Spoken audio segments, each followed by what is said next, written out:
Statement. I would like to update the House on the incident in Salisbury and the steps we are taking to investigate what happened and to respond to this reckless and despicable act. Last week, my right honourable friends, the Foreign and Home Secretaries, set out the details of events as they unfolded on Sunday the 4th of March. I am sure the whole House will want to once again pay tribute to the bravery and professionalism of our emergency services and armed forces in responding to this incident, as well as the doctors and nurses who are now treating those affected. Our thoughts, in particular, are with Detective Sergeant Nick Bailey, who remains in a serious but stable condition. In responding to this incident, he exemplified the duty and courage that define our emergency services and in which our whole nation takes the greatest pride. Mr. Speaker, I want to pay tribute to the fortitude and calmness with which people in Salisbury have responded to these events, and to thank all those who have come forward to assist the police with their investigation. This incident has, of course, caused considerable concern across the community. Following the discovery of traces of nerve agent in Zizi's restaurant and the Mill pub, the Chief Medical Officer issued further precautionary advice. But as Public Health England have made clear, the risk to public health is low. Mr. Speaker, I share the impatience of this House and the country at large to bring those responsible to justice and to take the full range of appropriate responses against those who would act against our country in this way. But as a nation that believes in justice and the rule of law, it is essential that we proceed in the right way, led not by speculation, but by the evidence. That is why we have given the police the space and time to carry out their investigation properly. Hundreds of officers have been working around the clock, together with experts from our armed forces, to sift and assess all the available evidence, to identify crime scenes and decontamination sites, and to follow every possible lead to find those responsible. That investigation continues, and we must allow the police to continue with their work. This morning I chaired a meeting of the National Security Council in which we considered the information so far available. As is normal, the Council was updated on the assessment and intelligence picture, as well as the state of the investigation. It is now clear that Mr. Skripal and his daughter were poisoned with a military-grade nerve agent of a type developed by Russia. This is part of a group of nerve agents known as Novichok. Based on the positive identification of this chemical agent by world-leading experts at the Defence Science and Technology Laboratory at Porton Down, our knowledge that Russia has previously produced this agent and would still be capable of doing so, Russia's record of conducting state-sponsored assassinations, and our assessment that Russia views some defectors as legitimate targets for assassinations, the government has concluded that it is highly likely that Russia was responsible for the act against Sergei and Yulia Skripal. Mr. Speaker, there are therefore only two plausible explanations for what happened in Salisbury on the 4th of March.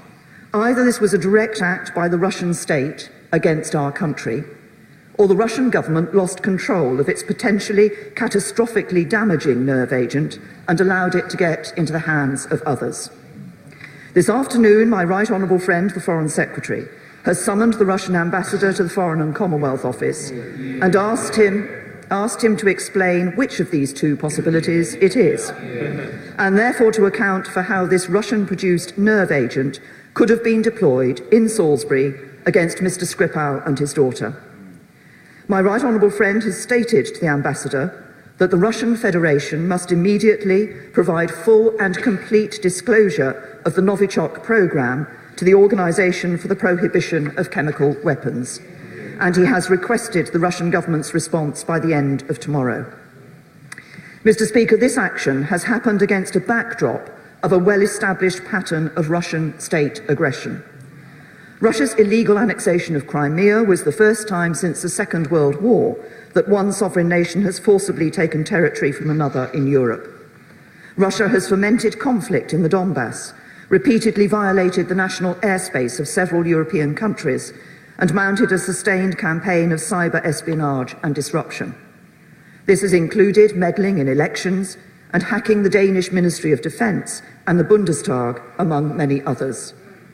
During his recent State of the Union address, President Putin showed video graphics of missile launches flight trajectories and explosions, including the modelling of attacks on the United States with a series of warheads impacting in Florida. While the extrajudicial killing of terrorists and dissidents outside Russia were given legal sanction by the Russian Parliament in 2006. And of course, Russia used radiological substances in its barbaric assault on Mr. Litvinenko. We saw promises to assist the investigation then, but they resulted in denial and obfuscation and the stifling of due process and the rule of law. Mr. Speaker, following Mr. Litvinenko's death, we expelled Russian diplomats, suspended security cooperation, broke off bilateral plans on visas, froze the assets of the suspects and put them on international extradition lists, and these measures remain in place. Furthermore, our commitment to collective defence and security through NATO remains as strong as ever in the face of Russian behaviour. Indeed, our armed forces have a leading role in NATO's enhanced forward presence, with British troops leading a multinational battle group in Estonia. We have led the way in securing tough sanctions against the Russian economy, and we have at all stages worked closely with our allies, and we will continue to do so. We must now stand ready to take much more extensive measures. Mr. Speaker, on Wednesday, we will consider in detail the response from the Russian state. Should there be no credible response, we will conclude that this action amounts to an unlawful use of force by the Russian state against the United Kingdom. And I will come back to this House and set out the full range of measures that we will take in response. Mr. Speaker, this attempted murder using a weapons-grade nerve agent in a British town was not just a crime against the Skripals. It was an indiscriminate and reckless act against the United Kingdom, putting the lives of innocent civilians at risk. And we will not tolerate such a brazen attempt to murder innocent civilians on our soil. I commend this statement to the House. Jeremy Corbyn. Thank you, Mr. Speaker. Mr. Speaker, I'd like to thank the Prime Minister in advance for an advance copy of her statement on this deeply alarming attack that raises very serious questions. The whole House condemns the suspected poisoning of Sergei Skripal and his daughter in Salisbury, and of course we wish them a return to good health. And I'm sure, Mr. Speaker, the whole House will join me in wishing Detective Sergeant Nick Bailey a speedy recovery as well. No member of our police force and nobody on the streets of Britain should ever face such an attack, let alone with chemical weapons. I thank the Prime Minister for updating the House. The investigation into the shocking events in Salisbury must reach its conclusions. We need to see both the evidence and a full account from the Russian authorities in light of emerging evidence that the Prime Minister has just referred to. For now, can the Prime Minister clarify what level of threat it was believed Mr. Skripal faced at the time of the attack, and what security protection, if any, was deemed necessary for him and his daughter? Mr. Speaker, this morning the Conservative chair of the Foreign Affairs Committee said, "I'd be surprised if the Prime Minister did not point the finger at the Kremlin." The Honourable Member for Tonbridge and Malling also accused the Russian government of behaving in an aggressive and corrupting way in this country.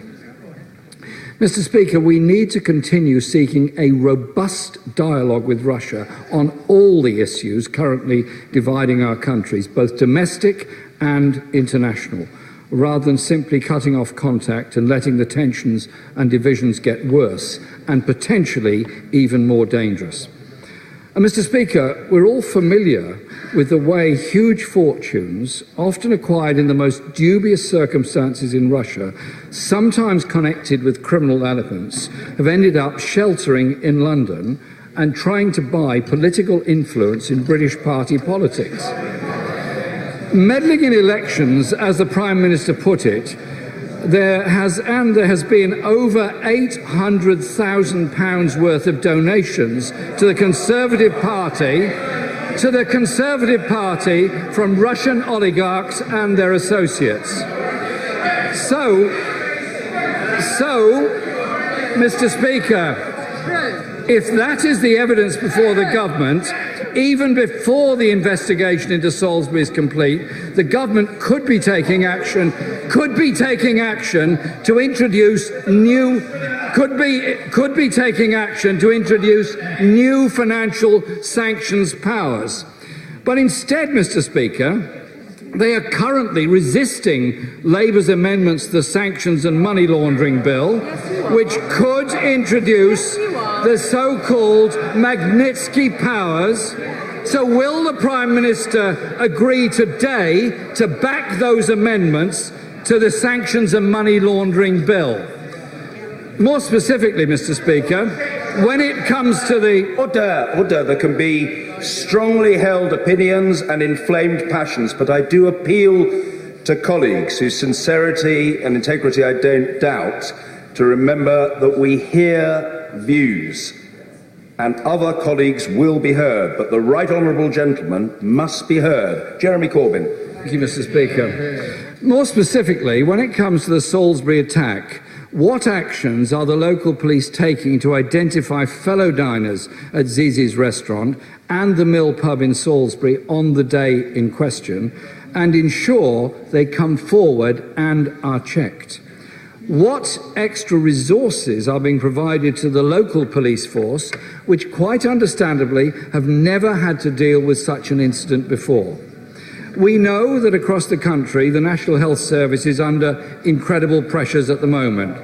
But what extra resources have been provided to the NHS hospitals in and around Salisbury, and what training has been given to NHS staff and GPs in identifying the symptoms from a nerve agent attack? Mr. Speaker, the events in Salisbury on the 4th of March have appalled the country and need thorough investigation. The local community and public services involved need reassurance and the resources necessary. The action the government takes, once the facts are clear, needs to be both decisive and proportionate and focused on reducing conflicts and tensions rather than increasing them. I join the Prime Minister in paying tribute to the magnificent work of our public services, responding to this attack, the NHS staff, the police and security services, the armed forces and the analysts from Porton Down. Let us, Mr. Speaker, do everything we can to ensure this never, ever happens again.